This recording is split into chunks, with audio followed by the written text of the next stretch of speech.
The Barstar Podcast, hosted by Stephen O'Reilly, is a podcast about working musicians, their friends, and their opinions.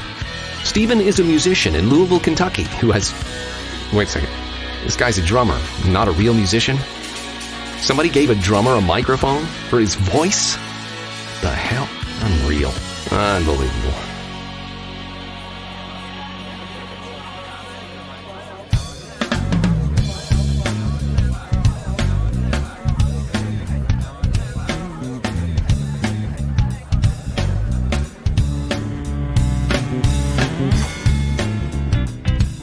Hello, hello, hello.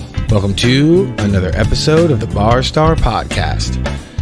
I know, it's been a month and a half. You'll get over it. I am your host, Stephen O'Reilly. I want to thank you guys for coming back. The stragglers that keep hanging on. Hoping I'll post another show. Hey, here's another show. I hope everybody's doing well. I hope everybody had a good couple months. Good New Year and Valentine's Day's tomorrow. I hope you do something really cool and not cliche-ish.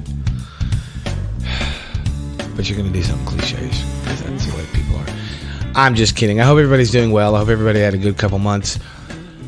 I am back today with a brand new episode. I have no sponsors anymore. We talked about that last time. But still go check out Prophecy Inc. anyway. And don't go to my website because it doesn't exist anymore. And so you can't go to Amazon because my website doesn't exist anymore. But all of that crap aside, I am fine. I am okay. I am alive. I work like a damn dog. I work entirely too much, but I was still able to squeeze in this show with a one Miss Carly Collura. She is a singer-songwriter out of Nashville, and she blew me away. She's amazing. She writes really great songs. She's a hell of a singer. And she's tall. And you guys know how I feel about tall girls. They scare me because I'm short. But I got hooked up with her through my buddy Jake Badger, who now owns Trio Production Studios, formerly known as Louisville Music Studios. So make sure you check out Jake and what he's got going on and what he's doing over at Trio. He's doing some cool stuff. Yes, the Swerve is still there. That is our home base, so to speak. That's where we rehearse. So Jake will be on the show soon. We just have to line up the time to do it. But Jake gave Carly my number. She needed a drummer for a one-off showcase gig here in Louisville for the, which Carly and I talk about it, but it was the kind of the showcase of who is going to be at the fair, what they're going to hire for entertainment, for vendors, for balloon animals, whatever. So it was kind of cool. I've never done a showcase like that before. There was a bunch of bands, and each band, I think, had 4 songs. We ended up doing 5 because they gave us the whole one more song chant, which is always good and welcomed, and in this case warranted, because I think we did a great job, and I don't say that from a place of arrogance. It was just kind of cool because the 4 of us had never met before. Carly and Pete worked together in Nashville. Pete is her bass player, hell of a bass player, and then Michael and I had never met each other, nor had we met Carly or Pete. So essentially the 4 of us had never met. But we got the call through Carly doing some research and trying to find a drummer and a guitar player to meet her and Pete here in Louisville. We didn't rehearse anything. We just went on stage completely cold, played her 3 originals and then a cover, or it was 2 and 2. I don't remember exactly. You guys know my brain sucks. My memory blows sometimes.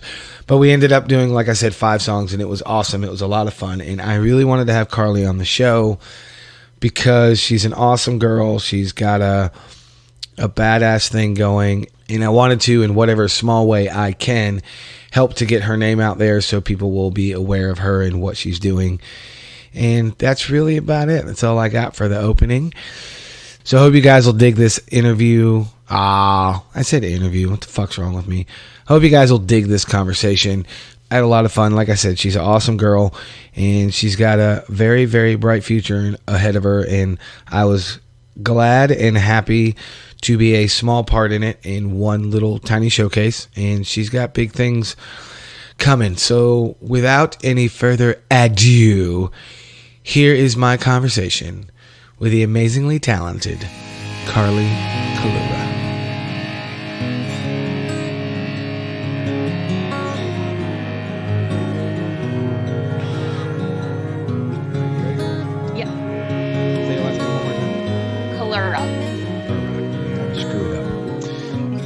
Okay, so I am sitting in the office via Skype. I have to say that word that way and it drives me nuts.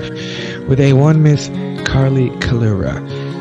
Hey. How are you, young lady? I'm so good. How are you? I am good. Thank you for joining me. I appreciate it. It was kind of through texting. You are in Nashville, correct? Yes. Yeah, well, I will give everybody the very, very short version of how we met. You stalked me, and it was kind of weird. I'm just kidding. You were referred to me by another drummer when you were looking for another drummer that you got referred to him by. Yes. Did I get that right? Yes, I was looking for any drummer, a good drummer. Oh, and you got me. Sorry. No. You are phenomenal, actually. Oh, thank you. I appreciate that.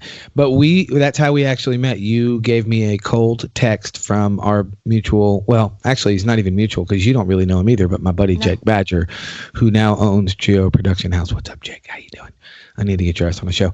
But that's kind of how we met. And you were doing I guess would it be considered an audition? Kind of, yeah. It was a showcase. Showcase. Yeah. Which, yeah. I found it interesting that it was at the Galt House because I've lived here for 13 years and I did not know they did that. So for my Louisville people, in the Galt House in January, they do a showcase for the fair for your vendors and your entertainment and your arts and craftsy people. It was kind of cool. I had no idea that shit was there. Yeah, I had never done a showcase before. I didn't really know what to expect, and they have everything there. Anything that you can find at a fair or a festival. Midget wrestling. I swear. Cotton candy. I mean, clowns. Like literally a balloon animal. Like anything you ever would need for your fair or festival, they were there. Yeah, it was kind of cool. It was interesting, and we threw the show together. We didn't rehearse. We learned the tunes, and remind me of the bass player's name. He's Pete. He's with you down in Nashville, correct? Yes. Okay. Yes. And the guitar player is J.D. Shelburn's guitar player. Yes, Michael Dean. He plays for J.D. Shelburne, correct? Yeah. Yes. Okay. Yeah. Yeah. Two great guys. But enough about them. Let's talk about you. What is your deal, Missy? How did you wind up in Nashville? You told me the short version, but let's tell the listeners how you wound up in Nashville because you have an amazing voice. You're a hell of a songwriter. Thank you. Thanks. I had a lot of fun playing with you, and then we did the one. Shit, what was it? The Joan Jett tune because we got the whole one more song chant, which was it was kind of cool. It was so much fun. Yes, but we got to do, or I should say, I got to do your originals, which was cool. So how did you wind up in Nashville? So I'm from Michigan. Lived in Michigan all my whole life. I was in a band up there for many years. We did pretty well up there. What part of Michigan? Detroit area. Gotcha. So like southeast Michigan, from a city called Taylor.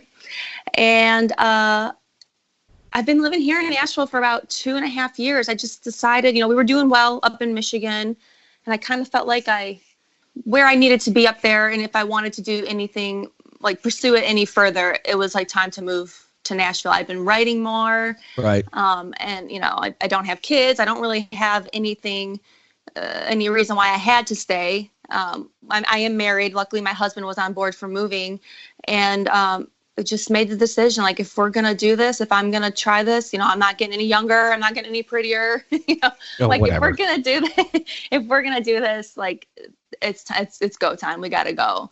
So I left my friends, my family, and made the move down here summer of 2017. Nice. Which is crazy because I didn't go away to school. Like, I'm very much a home, like, love being at home, love being with my friends, my family. If you would have told me one day I'd be moving out of state, I would have said, you're crazy. Like, you don't even, you don't know me. I wouldn't have done it. I still can't believe I did it. I don't know. It's crazy to me. Well, I think it's cool because you don't know this, for my loyal 7 listeners, I'm just kidding. They've heard the stories a bunch of times, so I'm not going to bore them or you with details, but I've moved around a bunch for music. I've lived in Louisville for 13 years. This is the longest I've lived anywhere in my life, and I'm 45. And I got to Louisville for music. I moved to Atlanta for music. I moved to Columbia for music. I've moved all over for music. So I get it, but I think with you, it's cool because you left your hometown and I know it's impolite to ask a woman her age, but how old are you? I'm 30. Okay, so you're not old by any stretch, but at 30 you left your hometown. You're like, all right, I'm out. I'm going. I got to do this now. And I think that's awesome. Thank you. It's crazy. I don't regret doing it, but I still very much miss home. I'm homesick bad. Yeah, but you gotta be glad you're not getting the snow right now, though, right? Yeah, I am thankful for that. I'm over winter. The older I get, the more I hate winter. I love warmth and summer and heat and 85, 90. I'm here for it. So with you being in Nashville, and I don't, before I ask you this question, I'm not looking for any negative and or positive. I just want to know what your thoughts are. Is it what you thought it was going to be? No. No. No. I'm surprised at how, I guess, nice people are and like willing to help other people. And I feel like I've met some songwriters and some other artists that are really, hey, come up on stage, come to the show and I'll bring you up on stage. Like, right. That was kind of surprising to me because I just kind of thought that it was like this cutthroat, which I'm sure it is.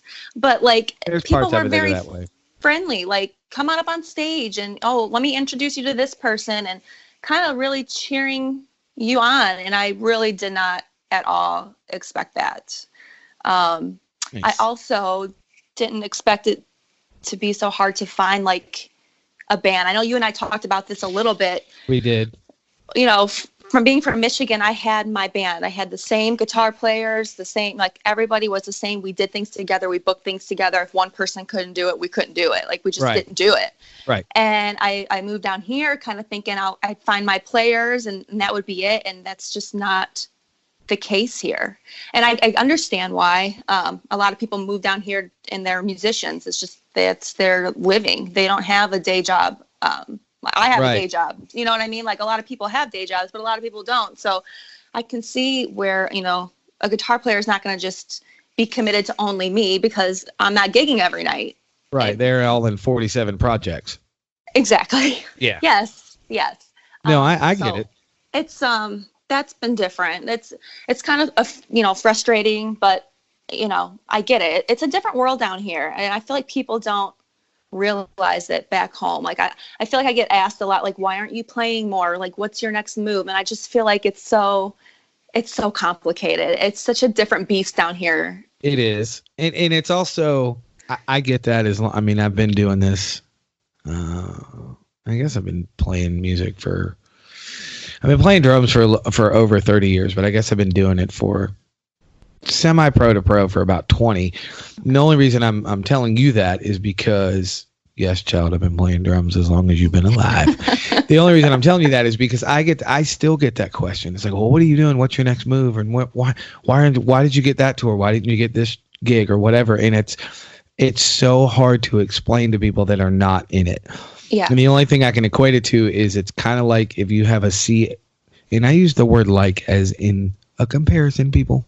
It's kind of like if a CEO of a Fortune 500 company tried to explain their everyday job, we would all just glaze over. I don't know what the hell you're talking about. I don't get it because we're not in it. Right. And that's the only thing that I still get frustrated with.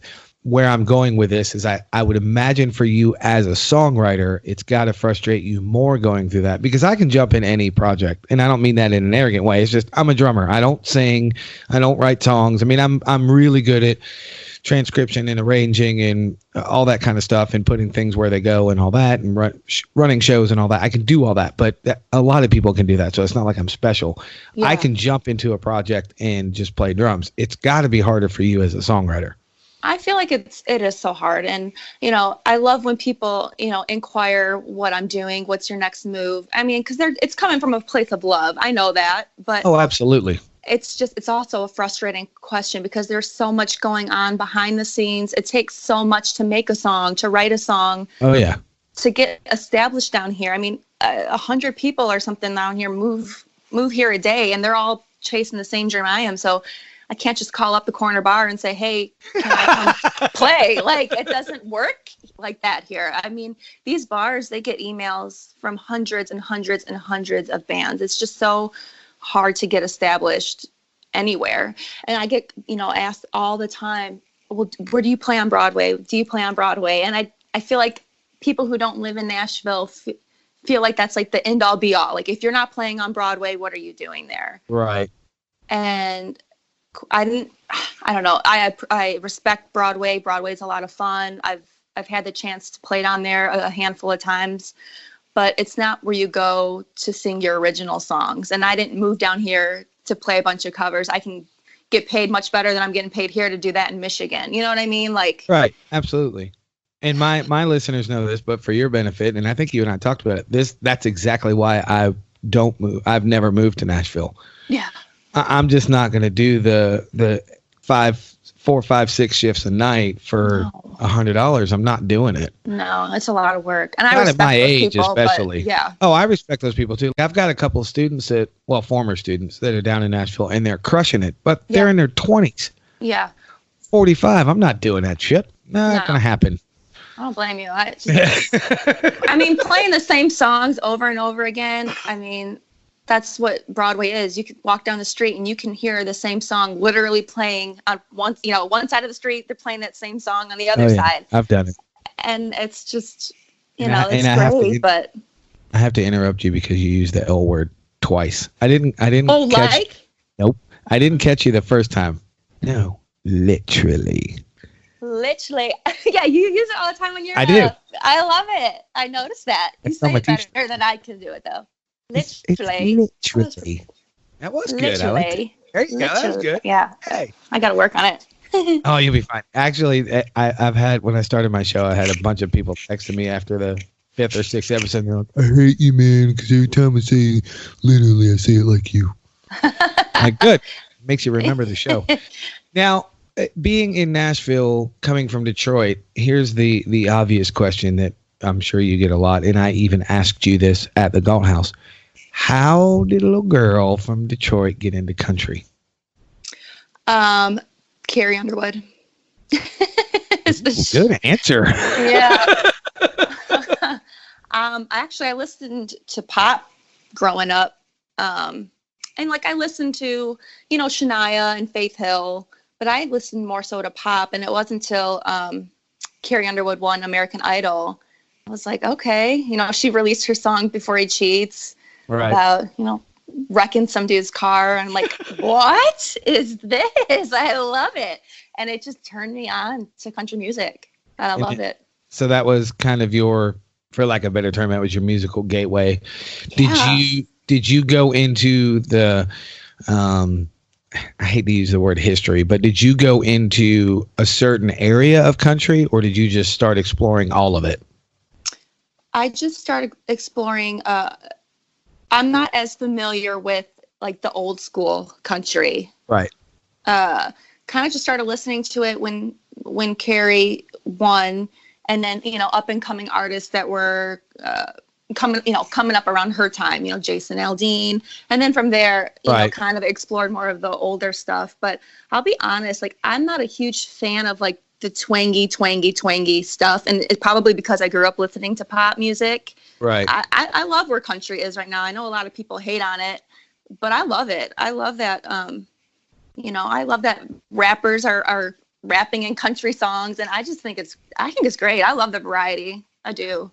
I dig it too, and the biggest reason I ask that question is because my musical background, most of it is my early background is metal, obviously, but a lot of it is rock and pop. And then a few years ago, I started with one of my buddies. I started a country band, and I thought it was it's going to be easy. I'm going to have a guy and a girl singer, and we did all that, and it was great. But the point I'm getting at is that shit was way harder than I thought it was going to be. Really? Oh yeah. So it took me down these rabbit holes of the pop country and the quote unquote bro country, because I don't know what else to call it. Right. And then the rock country, and then starting to fall into different bands like Sugarland, or like I fell in love. I am a massive fan of Keith Urban. Fell in love with his stuff. But I would just start going down these rabbit holes and figuring out, wow, this shit's way cooler and way more in depth than I thought. But I am like you. I don't dig the older stuff. I respect it as music history, but I just I cannot listen to it. It drives me batshit. I mean, I cover that stuff. You know, I'll do Loretta Lynn. I'll do, I'll do Dolly. You know, I'll do those things, and it's fun, and I don't mind singing those songs. But as far as me hopping in the car and turning my playlist on, you probably won't find those in my playlist. No disrespect, but I love rock too. I just love guitar, and I like something I can hop on the treadmill and run to. Upbeat, fun. Like I'm all about that stuff. Well, and I think for me, it's more interesting to ask a songwriter that kind of question. For example, you and I talked about this, and I kind of told you who she was. But when I met Delana, and I ended up going on tour with her, and we were talking about her songs and how she writes her songs. And unfortunately, I didn't get a lot of that on the show. But those of you that remember, she was on the show last year. But one of the things that I found fascinating as a songwriter is what she listens to and what she likes completely different than what she writes. Isn't that funny? Yeah, it is. And that's why I was asking you how you got into country. And then the second part would be what your actual interest in music are. Not necessarily your influences, because influences are always different. My drumming influences have nothing to do with my playing, which I think is funny. Right. So are the actual real question is, I should totally do stupid radio voices. The actual real question that I want to ask you is do you, there you go. Are your influences and or what you enjoy listening to close to how you write, or are they completely separate? The pensive look. I like that. Yeah, that's a tough one. That's a good question. I should have a podcast or something, right? You should. You're good at this. Oh, thanks. I would probably say no. Well, so the country stuff that I listen to, I like the true, like the honest stuff. And that's kind of where my inspiration comes from. What do you mean? Hang on. Time out. What do you mean true, honest stuff? What are you talking about? I mean, I don't know. I guess it's all true and honest to whoever's maybe writing it. Like, I don't know, when you hear like you know how they say that country is just like raw, pure, it's storytelling. I feel like I'm more of a storyteller versus what you might hear in some pop songs, not all pop songs, of course, but where it's just more for like a sound or like a fun, have a good time. Like I like to tell the story, I guess is what I'm saying. Right. Well, I came to the conclusion going back to because I'm at my cover band now is called The Swerve, and it's a modern country cover band. We do some throwback stuff that's not country, and we do some 90s stuff. Very, very small. I mean, 90% of what we do is country. But we were having a discussion, and everybody was asking me, because this is the second, easy for me to say, all the letters and all the words, kid. People were asking me why I decided to do another country band. And I said, the thing besides musically and production wise, because I'm really into production and stuff like that, the thing that intrigues me about country is one of the things that I think, this is my opinion, that makes it one of the best selling genres is it is a story that is easy to understand. Yeah. And relate to. And for the most part relate to. Some of it I can't relate to. I'm like, what the hell is wrong with this chick? But I think that's one of the things that the point I'm getting at is I think that's one of the things that makes country so accessible to so many different people. And I never realized it until I got more musically mature, because when I was a kid, I was, shit sucks, I don't like it. Now I don't say anything sucks, but when I was a kid, I hated it. But what made me think about this is when you were talking about pop being honest, or country being honest and true, and some pop is, some pop isn't, unless depending on who wrote it. Sure. I think with a lot of pop and a lot of rock, you have to have some sort of hieroglyphic deciphering machine to figure out what the hell they're talking about. Yes, that's Do you know so what I'm nicely saying? put. Yes, that's what I was trying to say. I'm helping you along, girl. Thank you so much. It's a really long-winded way to say that I think the story aspect of country is why one of the reasons why it will always sell. And I'm not talking just from the business standpoint. I mean, you can sell anybody on a song. Oh my God, I like this song. I got introduced to it so late, and I delved into it so late that aspect just kind of caught me off guard. I wasn't really thinking about it because I look at everything production wise. For example, I'm going to go down a small rabbit hole for a second or get in the weeds. When I listen to a tune, when I learn a tune, whether it's a cover or, for example, with your songs, the drums are the last thing I listen to. I don't have to listen to the drums. Yeah. And that's not an arrogant thing. I know the drums the best because that's my instrument. So I know I can spend less time figuring out what that shit is. The first three things I need to know are what is the lyrical content, meaning not what are the words per se. What is the point? Is there anger? Is there happiness? Is there sadness? Whatever. The second thing I need to know is how big is the hook? Is it a Bon Jovi hook or is it a, I don't know, insert pop band here. I can't think of any off the top of my head. I haven't had enough coffee today. And then the third thing I want is the what the melodic main line is. For example, the intro guitar line or whatever. Those are the three things I always pick out first. And and I don't know if you noticed because the lighting was really weird there. I was mouthing every word to your songs. I don't know if you noticed that. Yeah, and I do that because I want to know where the lyrical cues and where the vocal cues are in a song, because that is what people gravitate towards. Nobody's air drumming. There's 3 songs in the world that people air drum to. I get that. I understand. But everybody that likes a song or loves a song will listen to the lyrics and at least attempt to sing it or mouth the words, especially in the hook. I love that you did that you do that. I mean, I love that that's your process. That's, I feel like probably not everyone does that. No, they don't. And I by no stretch of the imagination think that I'm special or anything like that. It's just one of those things that the more musical or the more mature I got musically, however I should word that, the more musically mature I got, the more I started to realize, oh, wait, there's an actual accent between the guitar and the drums that is directly related to the vocals. Oh, wait, everything's pulling back because what the singer is saying right here is one of the most important lines of the song. And it took me a long time to figure that stuff out. I think that's how you know, like, you're a true pro. Like, you know what I mean? Like, I don't know. I didn't even get a chance to talk to you about this. I know it's not a segue, but here's my thing. This is your show, girlfriend. You talk about whatever you want. I just have to commend you and commend Michael. Like, as you mentioned earlier, we didn't get together to rehearse or anything for that Kentucky show. Oh no, that was cold as ice. Yeah, I mean, we didn't even meet each other. We just talked over text, and the same with Michael. And you guys showed up. You did your homework. Like, I don't feel like anybody would have known that we had never met. I feel like people thought we were probably playing together for years or played many, many, many shows together. And it was just so good. I was on such a high from that show. And the next day, so I stayed at the conference. The next day I was there, and a couple people came up to me and they said, you know, you guys did so good, but they were like, your drummer, he's really good. And I was, you know, of course I'm not going to say, oh, well, I've never played with him before. But I was like, he's so great. He's so great.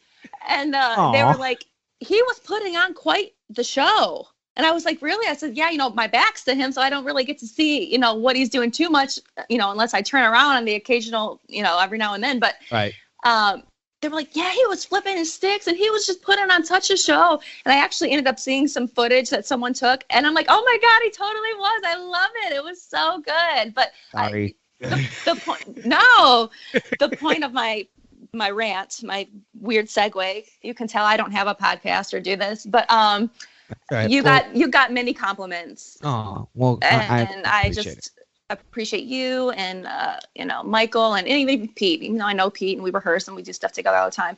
Yeah, you guys whatever. just showed up and it was great. It was so good. I've never meshed with a group of people that I've never met before so well that we did that night. It was great. I was like, you guys could have gone home and left and thanks, but like we all hung out. We went and had dinner together. It was just so much fun. I had such a good time. Fun. Yeah, I am I let in again. Most of my listeners this is where they'll tune me out and they'll go, O'Reilly, please shut up. But for your benefit, because I'm looking at you on the screen, which I can never get used to. That's why I keep looking off in the distance. I'm like, I'm talking to this chick on the screen. It's weird.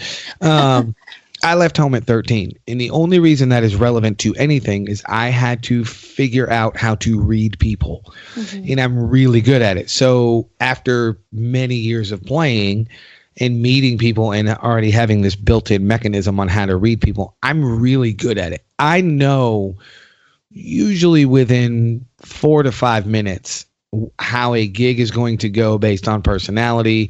And I don't mean we're going to play well or play shitty, just meaning how it's going to go. Okay, I'm in, I'm out, let me get my shit, I'm gone. Mm-hmm. Versus what we did where as soon as we were hanging out and we were talking and then we got done, I said, absolutely, I want to go hang out and get some pizza. Let me put my shit in my car because I got that vibe. You know what I'm saying? Yes. That makes sense? Yeah, because I felt it too, Yeah, and it's super, super hard to come by. And that was one of the things that I was worried about with the Delana tour was I was going to go out with somebody who I've been a fan of for 12, 13 years and then 2 dudes I've never met in my life. So that was bizarre because we were going to be out for 2 weeks. And I'm going, what if I fucking hate these people? So that was really weird. Obviously, everything worked out and everything was fine. But it is nice when you, from my side, and there is a question at the end of this, on my side, it's nice when I get hired to do something and I actually not only enjoy the music, but mesh with the people that hired me, or in this case, the person, which would be you, mesh with the people that I'm playing with and the people that hired me. That is always good. So the question is, for you, it's got to be awesome when you have a group of people, even though Pete is with you, he still takes your shit seriously. But when you hire a group of people, whether it's myself and Michael, which remind me to tell you a funny story about Michael because I have to tell this on the show. Okay. Whether it's me and Michael or Pete or whoever, but you hire people and they show up and not only do you mesh with them, but they do your songs justice. As a songwriter, that has to be cool, right? That's the question. Yes. And it was such a relief, especially not meeting and not knowing. I know, of course, I did my research on you guys and you guys were recommended by, highly respected people. It was just a relief. I pay them a lot of money to say no shit about. Yeah. I'm just kidding. No, but I mean, as a songwriter, yeah, it felt so good. Like, oh, these 2 strangers, they listened to my music. They told me they liked it. Of course, whether they did or not, maybe they were just saying it to be nice. But regardless, I mean, you guys played the songs like they were yours. You know what I mean? And I do really appreciate that so much. Thank you for that. Nice. Oh, you're very welcome. I wasn't looking for a compliment. I just wanted to know, and you're welcome. I just wanted to know what you thought about it from your perspective as the songwriter. Yeah, no, I was very, very happy and honored. And it was great. Good vibes all through the whole night. It was so much fun. Good. The interesting bit of information for you is there was a point where when we were playing, which by the way, that drum kit was terrible. I just have to say it. I can't hold it in anymore. Oh my God. Okay. Really? I wouldn't have known. You wouldn't have known. You killed it. But my people will know exactly what I'm talking about. They're all cringing right now. But there was a point where when we were playing out, because most of my people that not only listen to my show, but know me and know my playing, they know I do this. I watch my singer. Mm-hmm. And I'm going to tell you something funny and you're going to laugh. And it's not gross, nor is it sexual. But any singer that's in front of me, I watch their ass because I know especially if they're playing guitar, which you were not that night, because I know exactly where they're going to go. I know their body movements. I know how the body moves, I should say. And where I learned that, very short side note for you, I read an article years and years ago with Bruce Springsteen's drummer, Max Weinberg. And they asked him how he got the gig because he was one of a cattle call of 60 drummers or whatever. And they all had the same criteria. They had to learn 3 of the tunes and then they had a 15-minute jam or whatever it was. So 5 minutes into the jam, Bruce Springsteen stops the band. He turns around, he looks at Max and he says, "You're hired." tell the rest of the drummers to leave. So the guy that was doing the interview said, Max, how did you get the gig? And he said, simple. I watched his ass. And the interviewer said, what are you talking about? He said, every singer or every front person, if it's just a guitar player who happens to be leading the band, if you watch somebody's ass, especially where their leg meet, and this is funny, but it's actually true, where their leg meets the bottom of their ass, you can always watch where they're going to go musically, because their physical movements will guide you in that direction. And I thought it was full of shit. And I started watching everybody I played with. It's true. Like, it's true. I did the research. It works. Yeah, it works. It's so true. But it's weird. But the reason I'm telling you that is because at one point I was watching you and it was so dark and I couldn't see you. So I started watching your feet. I couldn't see your back or anything. I could just see your hair and your feet. And then your feet went away from me, really far away, and I went, she's comfortable. I'm doing my job. That was the point I was getting to, because you were comfortable, so you didn't feel like you needed to be right there with us. You went out and you did your own thing. The catwalk. There was a catwalk. Oh, I wasn't even talking about the catwalk, but yes, okay. that too. That too.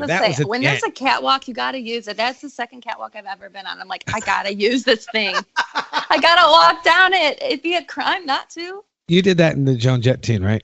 Yeah. Like the encore song. Yeah, the encore. It was like, oh my God, everybody wants to keep going. Let's, I'm going to use this catwalk now, I think. That was pretty funny.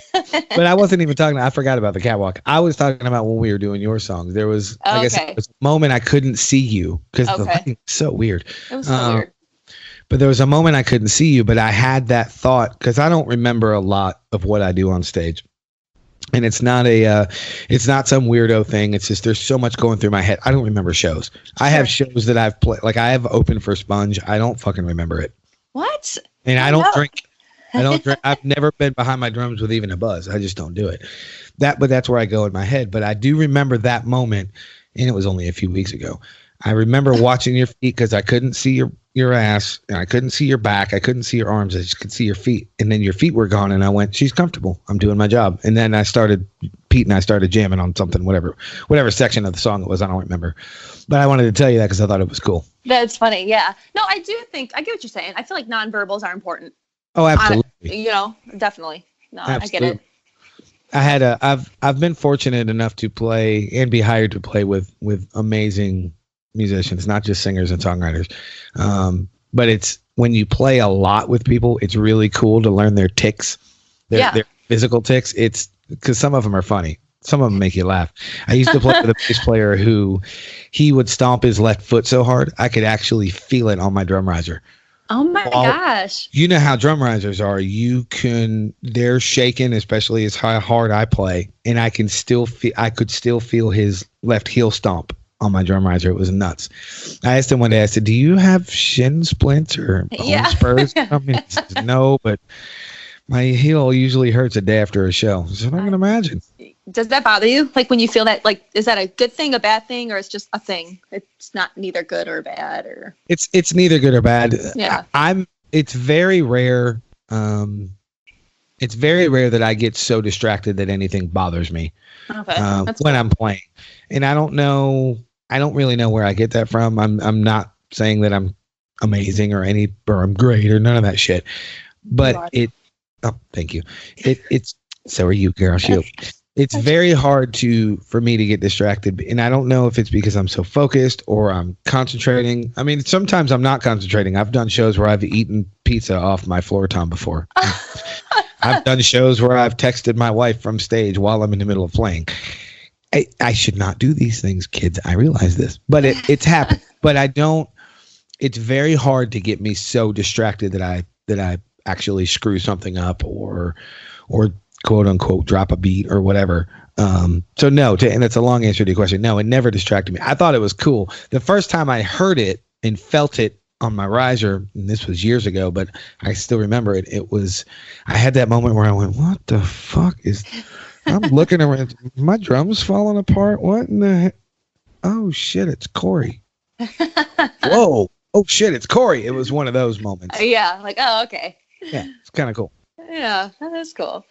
It was his thing. It is his thing. So you sent me some tunes, and it prompted me to remember, or it made me want to remember, or it made me remember to want to. I ain't editing that. I like it. Fuck it. Keep it. Made me want to ask. Yes, made me want to ask you, how many songs have you recorded? I have recorded probably nine. All at why that bass? Well, I'm gonna have more. Screenshot that. That was good.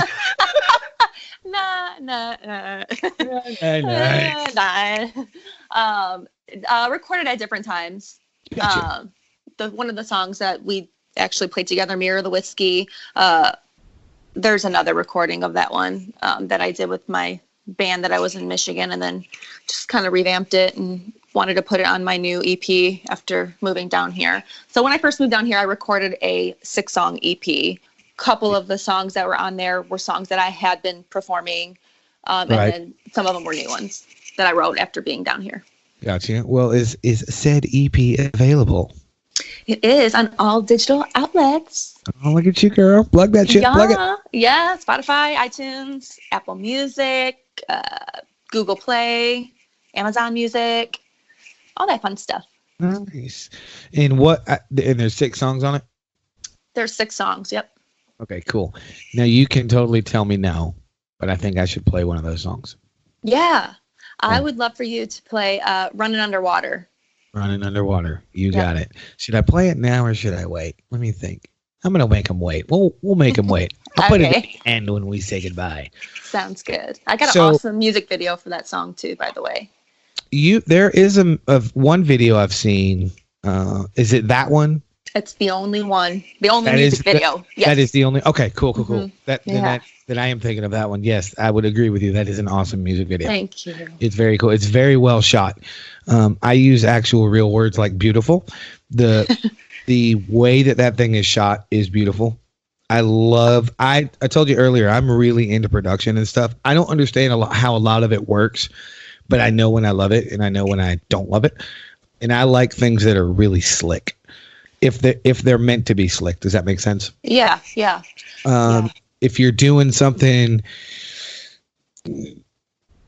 as far as movies go, well, and then I'm not making a squirrel reference. I'm just kind of explaining what I mean. As far as movies go, if you're doing an old mob movie, it needs to be gritty. Sure. Dirt is okay. If you're doing something that has either a good story, like you because you're a songwriter, or something that's more character driven, I'm all into slick. Does that make sense? Yes. Yeah. Okay. I didn't want you to think I was going off on a tangent. I was like, what the hell do you mean by video slick? I don't know what that means. No, I got you. I got you, Joe. I got you. I'm picking up what you're laying down. All right, cool. Cool. Yeah, I got nothing. I'm gonna leave that laying there. So the ultimate question I have is, did you get the gig? I have gotten no gigs yet. Oh, you didn't? Yeah, no. So, there's multiple fairs and festivals that come. We've had some promising conversations with some, and we actually had a festival reached out to me personally, and I kind of I said, let me put you in touch with my bookers. They have more of the rundown and the knowledge as far as production, what's provided. Right. They basically want to know how much we charge, and it depends. There's so many things that depend. Is production provided? Do we have this? Hotel stay? There's just so many things that go into it. Yep. I don't have to tell you. Yeah. So my team contacted them, emailed. We have not heard back, which is frustrating because they reached out to me. You know what I mean? But true. But look at it this way: it's only February, and fair and festival season doesn't start for at least another 3 or 4 months. Yeah. Especially fairs. Fairs are usually later in the summer. In the summertime, yeah.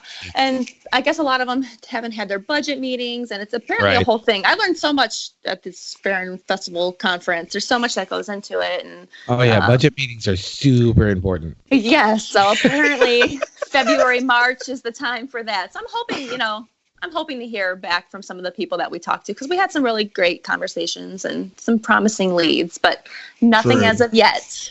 No. That's totally cool. I just wanted to know if you were going to be playing up here, because you might need a drummer. Yes, I will call you. Hey, girl, call me. You. What I was going to say is, since you brought up the whole budgeting thing, I don't know if you know this, and for my listeners, you guys can listen too, obviously. January and February are two of the worst months to book anything, because nobody knows their budget for the year yet. Do you know that? No, but that makes so much sense why I haven't heard from anybody. Yep. Except for that one person. And it's not the golden rule, but it's pretty much a standard. Usually around the beginning of March, middle of March, you'll start getting a lot of responses back. I have learned that because the last 4 or 5 years, maybe 6 years, I don't know, my timeline memory blows. It is when I started running the bands that I'm in, because forever I wasn't running anything. I would just, yeah, that's a great idea. Yeah, don't do that. That really sucks. Let's not do that. It was that kind of thing. And now I'm actually doing it, and I've learned a lot because I've made myself do it. So I've had to learn it all. But I have learned that January and February suck for booking, because nobody knows. Why they do those then, like those months. Like, why do that then? Well, the only thing I can come up with, because I figured you were going to ask me that, the only thing I can come up with is because now they have a list of who they like and who they don't like and what they can possibly put on. And I'm not talking financially either. What they could possibly can put on. Hey, we like XYZ, but A through F, let's shit can that. Okay, entertainment, we like this, this, and this. This was a maybe, and then this. So then once they have it all quote unquote narrowed down, then they can start the list and go, all right, we have this much money. Let's start here. Oh, they don't want that. They want more. We can't do more. Okay, who's next on the list? That's my assumption. I may be wrong, but I think I'm close. That makes sense. You're so smart. Yeah, no, that makes so much sense. I think that has a lot to do with it. It's the same thing with I know you know what NAMM is. The summer NAMM is really small down in Nashville, well, comparatively to the one in Anaheim. And I went to the one in Anaheim in 2019. Wow, I totally said the year. You're an idiot. Last year. Yes, I'm leaving that in. I like to call myself an idiot here and there. But I went to that one, and it's the same kind of thing. Nobody really knows what's going on at the beginning of the year because it's the fiscal year and all that garbage. But in the music gear kind of thing, or the gear trade, so to speak, they do everything backwards. They save everything for NAMM and they debut it all in January, and then that's how they plan out the rest of the year. Oh, okay. Pretty interesting, huh? Yeah. And it's one big giant party in Anaheim, California. So there is that part of it. Have you ever gone to the Anaheim one? Mm-mm. Go. No, I've never been to the Nashville one. What? Yeah. Girlfriend? No. I know. I need to get out. You do. Yeah. The look of disappointment on your face. You live there. You need to go. I've been to the Nashville one 4 or 5 times. Oh, okay. And I went to the Anaheim one. I've always wanted to go, and finally, Stacy finally made it where we could go when we went last year. And the irony to me is the one and only year, even though it's only been a year ago, the first time I go to NAMM, I got a tour out of it. Wow. That's amazing. You didn't put that together, did you? That's amazing. It is, but that's kind of the whole, I think, especially, and this is going to come off shitty, and I don't mean it shitty, especially for a songwriter that lives in Nashville. This July, you need to get your ass to NAMM. Okay. You need to go meet as many people as you can. Yeah. It will only benefit you, especially since you're kind of avoiding the cover thing, which there's nothing wrong with either side of that coin. I did originals for almost 20 years. Now I do covers. Mm-hmm. I'm old. I don't want to write new music. And I'm not a songwriter anyway.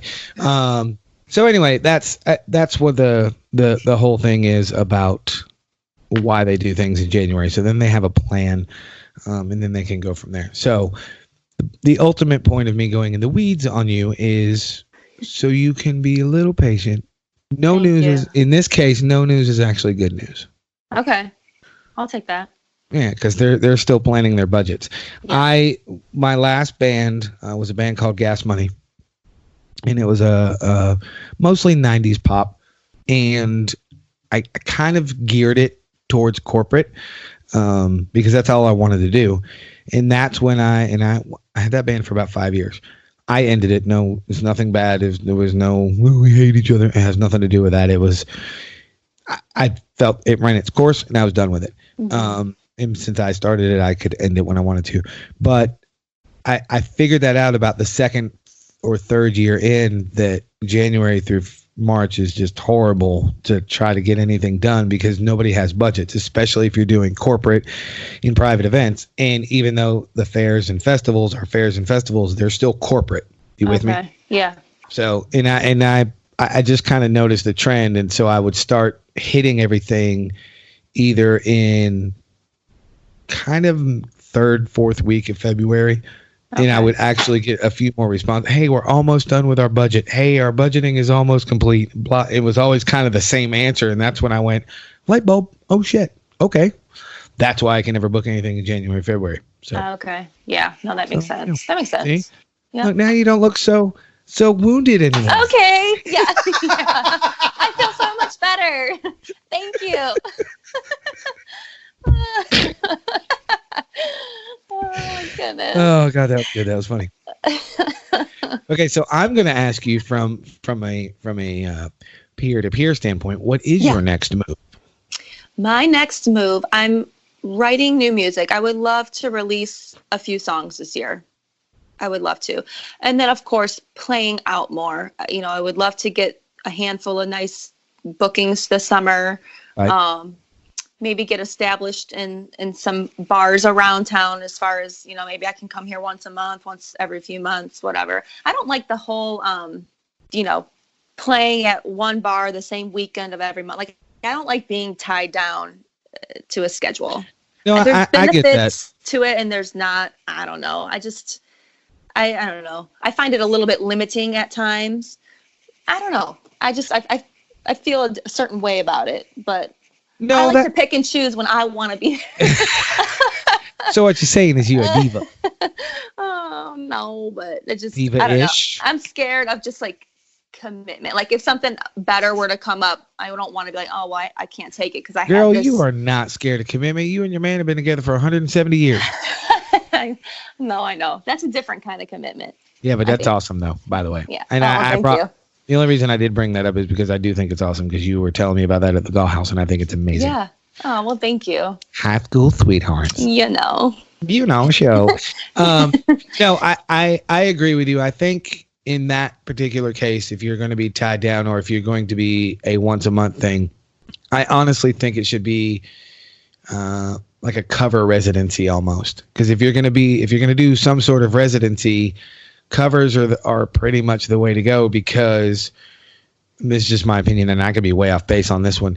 If you're going to do your original songs the same, let's say hypothetically you do the same set, which in the cover world you can change the set, you can do the same set, you can do whatever the hell you want.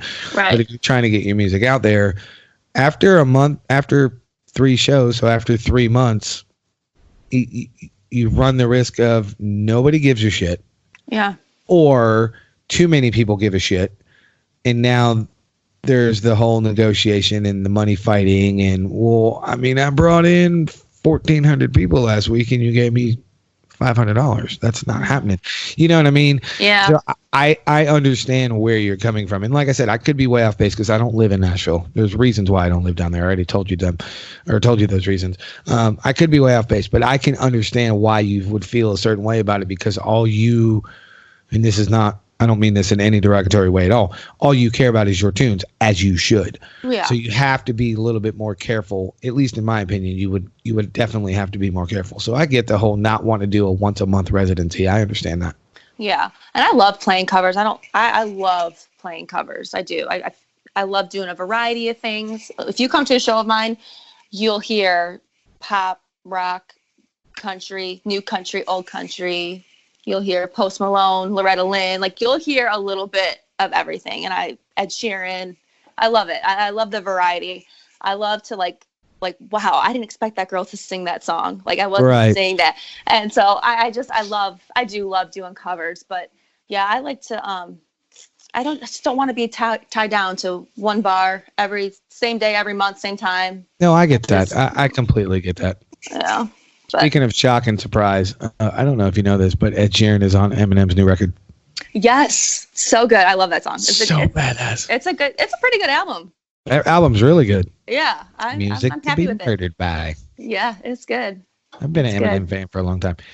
Sorry, well, let's get back on track. So I did see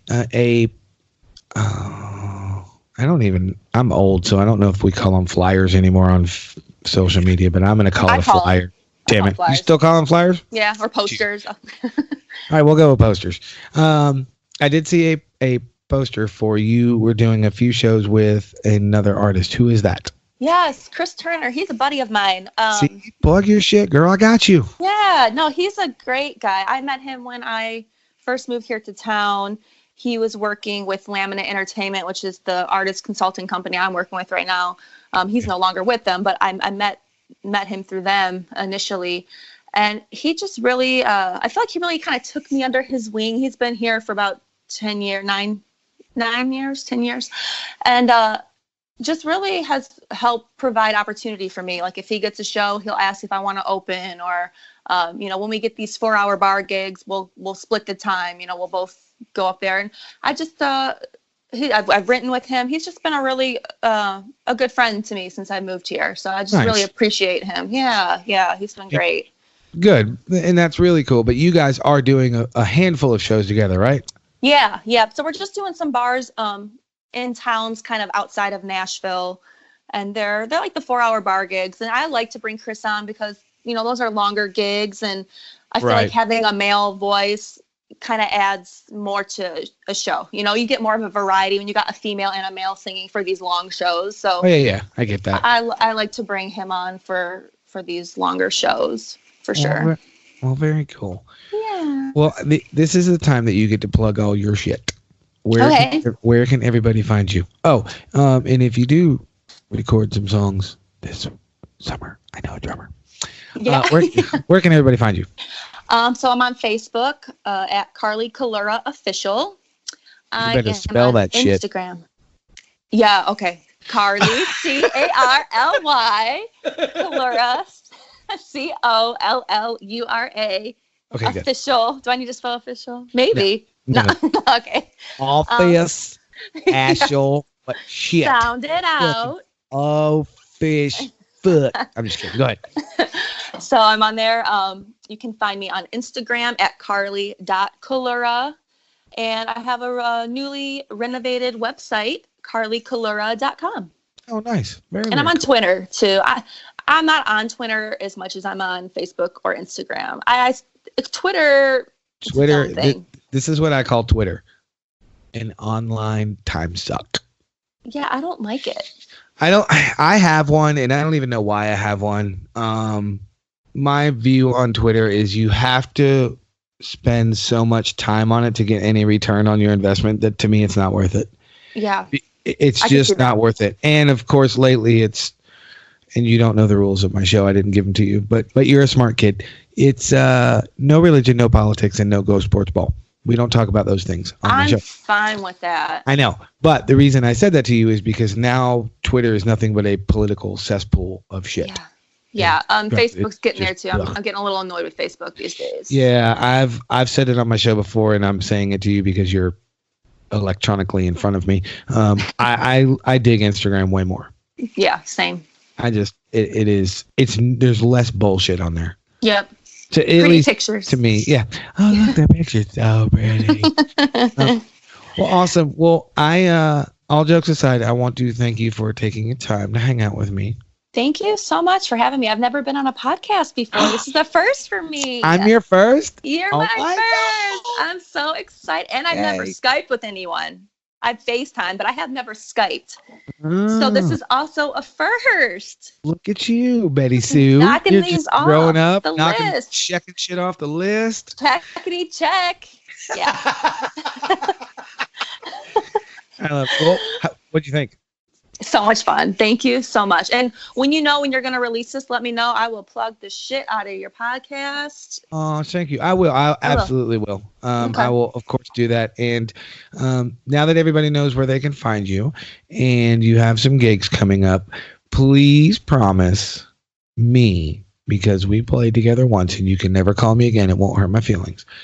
But please promise that you will keep plugging away and never stop, because you're too damn good. Thank you. Thank you. I feel like I needed to hear that. You're very welcome. Well, it's true. You're good. Listen, people that know me personally, I don't hand out compliments because I'm apparently an asshole. At least I've been called that many, many times. But I do call a spade a shovel. You are really, really good. You're a hell of a songwriter. You're a hell of a singer. Thank you so much. Thank you. You're very welcome. And before we get out of here, you got to do me one favor. You have to do a radio voice and introduce the song that I'm about to play. Wait, Go. A radio voice? Wait, I need to practice. A radio voice? Yeah, on the spot. Go. You got to introduce your song that I'm about to play. Can I do like a deep voice? Go. Or, you can do whatever you want. Whatever feels right. It feels right. This is Carly Collura. No. Edit that. Okay, that was two. my regular voice. That's all right. Hold on. What song am I doing? Running Underwater. You're running underwater. Okay. And go. Please enjoy the musical stylings of Carly Collura and her song Running Underwater.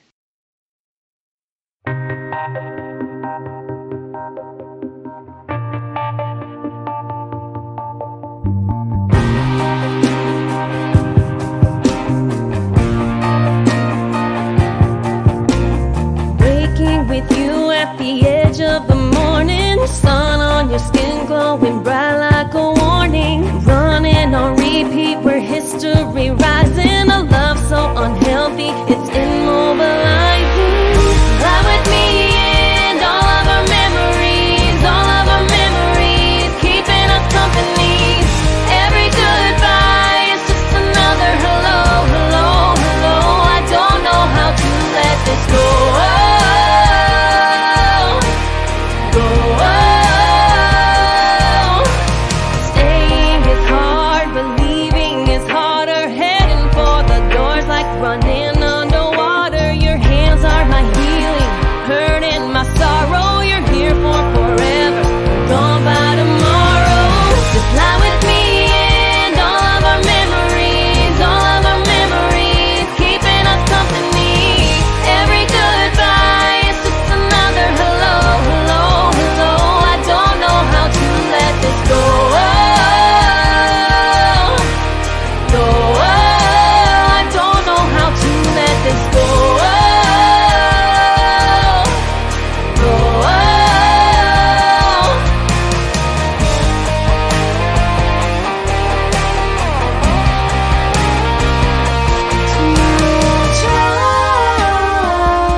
Well, that's it, kids.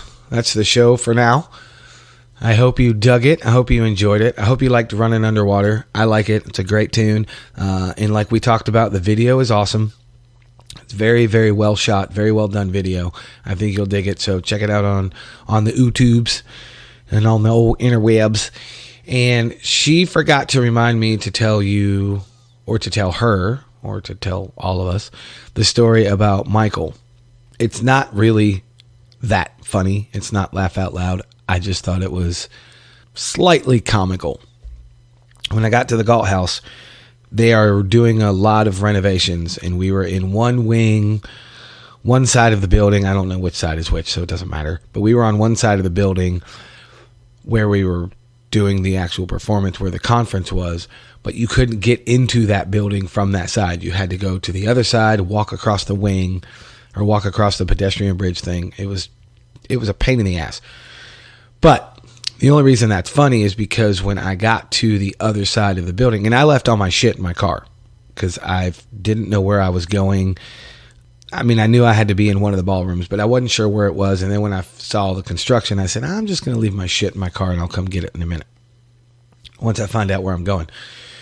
So I get into the Galt house and I'm walking around and I'm trying to get to the elevator and I'm trying to find which floor I need to be on. And there's pageant chicks everywhere. They were everywhere with their curlers and their spray tans and their bleached teeth and their... Listen, I'm a shallow, superficial dude, but fuck, these chicks are out of control. So I'm standing there waiting for an elevator, and I see this dude who's got a guitar and a pedal case. And I said, okay, well, I'm just, to myself, I said, all right, I'm just going to follow this guy. He probably knows where he's going. So we get on the elevator with 14 screaming pageant chicks, all in curlers. No, I'm not making that up. It was actually funny. And I just happen to look down and I see this name, Michael Dean, is painted on his guitar case, on his flight case. I look at the name and I look at him and I look at the name and I pull out my phone and I search through the text between Carly and I, and it was him. That was the guitar player because I had never met him. So I introduced myself to him and I said, hey, I believe we're going to the same place. I'm playing drums for Carly Collura. And he said, I'm playing guitar. And so that was kind of how we met. In an elevator full of screaming pageant chicks. So that was the kind of interesting story. I thought it was funny because you guys know how I am about people and about those kind of things. And then at one point we all went to grab a coffee after we did sound check and stuff, and we were coming back through the long walk. And when we got to the conference side, there was, I'm not exaggerating, guys, there was probably 30 or 40 of them standing outside a room. And I don't remember if anybody else saw it, but I know I saw it. There was a sign posted on one of the doorways where all these pageant chicks were standing, and it said, please do not pet the animals. And I laughed out loud very hard. Turned red in the face. My little bald head got red. It was fucking funny. So anyway, that's my dumb story for the day, for the episode. Like I said, Carly's got big things coming. She's awesome. She's an awesome girl. You guys need to check her out. Follow her on all her social medias. Keep up with what she's doing. Go check out a show if you can, if she's anywhere within your area, or if you feel like taking a drive. It's totally worth it. She's awesome. And that's all I got. I am going to go to work now because that's all I do. I eat, sleep, shit, and work. The Swerve does have some shows coming up. If you listen to Kevin Hale's podcast, Shooting from the Lip. What up, Kevin? He had our bass player, Joey Goldsmith, on there last week, and he was talking about the February 15th show, which if you are listening to this on post day will be this Saturday. That show is canceled. The Levy double booked us. It's nobody's fault. It just happens. We got the short end of the stick, so we are not playing the 15th. So if you were going to go to that show, sorry. So sorry. Not happening. But we have some stuff coming in March. We have a pretty big show in April that I'm excited about that I will tell you about before then. I promise I will have another show before April. I've got some stuff lined up. So that's it. Make sure you check out The Swerve. Make sure you check out all of Carly's stuff. Keep up with what she's doing. And as I say at the end of every single episode, no matter how far apart they are, go do some shit. Seriously, beat it. Get the fuck out of here. Go do something. Go check out Carly's stuff. Go check out The Swerve. Go practice. Go to work. Go make money. Go do whatever you got to do. That is all. I am out of here.